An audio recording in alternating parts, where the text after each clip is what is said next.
আমরা দুনিয়াবি করার শক্তি, আমরা দুনিয়াবি কেন আমার বয়সের জন্য আমরা এই রাজনীতি করি না। আমরা জানি আমাদেরকে ভয় দেখানো হচ্ছে, আওয়ামী লীগ আমাদেরকে কি নির্যাতন করেছে, তারা নাকি আমাদেরকে অনেক নির্যাতন করবে। আমি আপনাদেরকে বলতে চাই, আপনারা এত বছর ছিলেন কোথায়? যখন এই নির্বাচন আসতো আপনারা বলতে নিজের ঘরে আন্দোলন হবে, ঈদ কত নির্বাচন আন্দোলন হয়নি। আজকে বৈষম্য ছাত্র বিরোধী আন্দোলনে 5 আগস্টে আমরা স্বাধীনতা নতুন বাংলাদেশ পেয়েছি।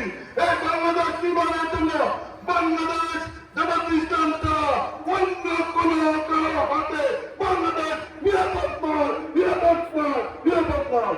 এই বলে আমার বক্তব্য শেষ করছি। ও মা তৌফিকে ধন্যবাদ জাহাঙ্গীর আলম ভাইকে।